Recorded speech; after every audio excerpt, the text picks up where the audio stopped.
बूढ़ी अम्मा का भरोसा। पटनायक दिल्ली के सबसे बड़े हार्ट सर्जन में से एक थे। ये कहना गलत नहीं होगा कि उनके जैसा डॉक्टर वहाँ कोई नहीं था। काम में सबसे अनुभवी और जमीनी स्तर से जुड़े हुए वो बहुत ही विनम्र इंसान थे। एक बार डॉक्टर के बड़े समूह को अपने अनुभव उनके साथ बांटने के लिए उन्हें आमंत्रित किया गया। डॉक्टर पटनायक 2 वर्षों से अमेरिका में अपनी सेवाएं दे रहे थे और जब पता चला कि उन्हें दिल्ली जाकर डॉक्टर के बड़े ग्रुप को संबोधित करना है और इस ग्रुप को बताना है कि वो गांव तक अपनी सेवाएं कैसे पहुंचा सकते हैं, गांव के लोगों को हॉस्पिटल से कैसे जोड़ सकते हैं और गांव में हॉस्पिटल का निर्माण कर मुफ्त में अपनी सेवाएं जन जन तक कैसे पहुंचा सकते हैं। उन्हें जब इस बात का भी पता चला कि दिल्ली से कुछ दूर एक गांव में डॉक्टर की मीटिंग रखी गई है,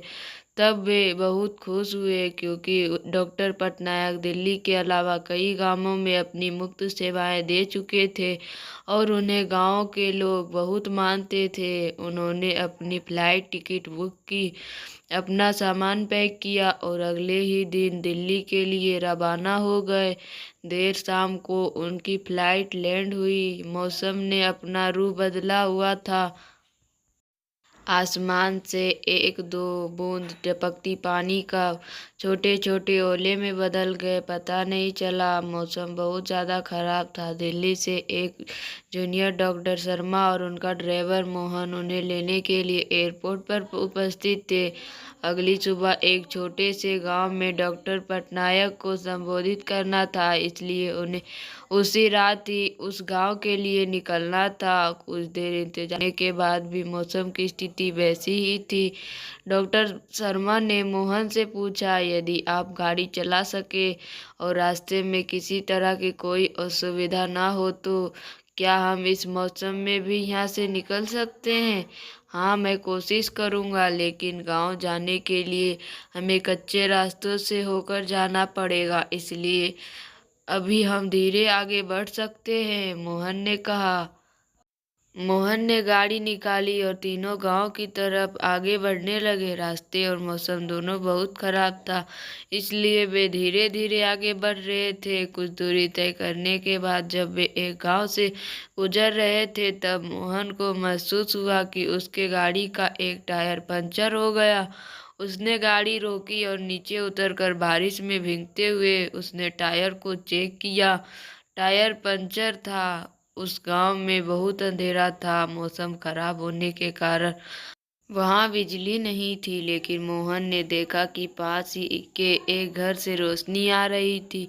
मोहन ने डॉक्टर पटनायक और डॉक्टर शर्मा से कहा कि सर, गाड़ी का टायर पंचर है और टायर बदलने में समय लग सकता है, इसलिए गाड़ी से उतरकर हमें पास के घर में अभी कुछ समय रुकना होगा, क्योंकि ऐसे बारिश में टायर बदलना भी संभव नहीं होगा।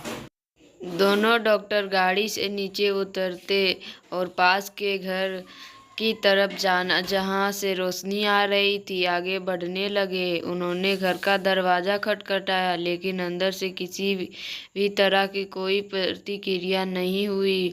उन्होंने इस बार फिर दरवाज़ा खटखटाया और अब की बार दरवाजे पर एक बूढ़ी अम्मा थी जो बहुत उम्र की लग रही थी।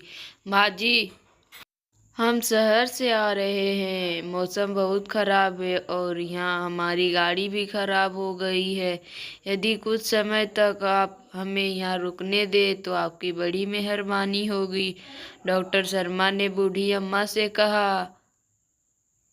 क्यों नहीं, आप अब सब अंदर आइए, मैं आपके लिए चाय बनाती हूँ, बूढ़ी अम्मा ने जवाब देते हुए कहा। ये बिस्तर पर ये छोटा बच्चा क्यों फरहा रहा है? इसे क्या हुआ? डॉक्टर पटनायक ने बच्चे की कराह सुनी और बूढ़ी अम्मा से पूछा, अब क्या बताएं साहब, गांव में हॉस्पिटल की सेवाएं नहीं है। हर छोटी बड़ी बीमारी के लिए शहर जाना पड़ता है। यह मेरा इकलौता पोता है। शुरुआत में इसे खांसी थी, धीरे धीरे इसकी छाती में दर्द होने लगा और जब मैंने इसके इलाज की प्रतिक्रिया पता की तो मुझे पता चला कि मेरे पोता के एक बड़ी गंभीर बीमारी से जूझ रहा है। इसके हार्ट में बड़ी समस्या है। कुछ डॉक्टर ने बताया कि दिल्ली के एक मशहूर डॉक्टर हैं जो आजकल अमेरिका में रहते हैं और कभी कभी ही दिल्ली आते हैं, वही इसका इलाज कर सकते हैं। इलाज में भी बहुत खर्च है। मेरे पास इतने पैसे नहीं हैं कि मैं अपने पोते का इलाज करा सकूं। गरीबी और हॉस्पिटल ना होने के चलते ही मैं अपने बेटे और बहू को भी नहीं बचा सकी। वो भी बीमारी से लड़ते हुए चल बसे। मेरे पोते के साथ ऐसा ना हो और वो जल्दी स्वस्थ हो जाए। इसलिए मैं रोज हर समय भगवान के सामने दिए जलाती रखती हूँ ताकि भगवान मेरे इस चिराग को बुझने ना दे।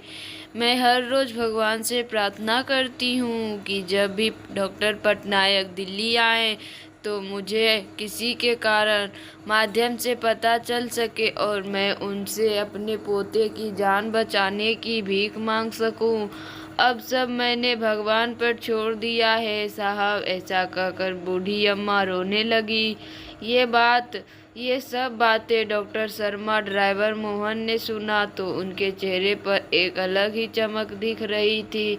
डॉक्टर शर्मा बूढ़ी अम्मा के पास गए और उन्होंने उनका हाथ पकड़ते हुए कहा, माँ जी, आप जिन डॉक्टर पटनायक की बात कर रही है वो आपके सामने ही खड़े हैं।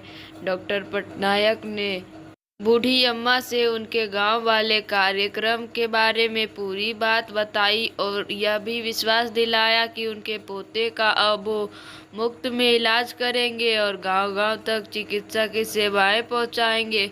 ये सुनने के बाद बूढ़ी अम्मा का विश्वास हो गया कि इस दुनिया में विश्वास कितना जरूरी है और उस भगवान पर विश्वास कितना ज़रूरी है जो आपकी दिल से निकली दुआएं और प्रार्थनाओं को कबूल करते हैं।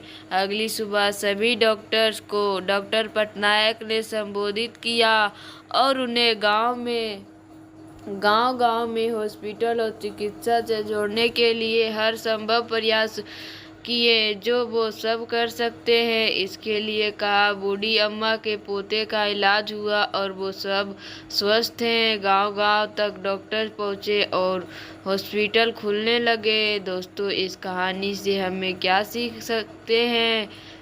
उस भगवान पर भरोसा रखिए जो आपके साथ है, कभी गलत होने नहीं देगा। वो किसी ना किसी रूप में आकर आपका साथ देगा। आपकी अपनी हिम्मत को टूटने मत दीजिए। धन्यवाद। अगर मेरी कहानी पसंद आए तो मेरे चैनल को सब्सक्राइब कीजिए, लाइक कीजिए, कमेंट कीजिए, ज़्यादा से ज़्यादा शेयर भी कीजिए। बाय।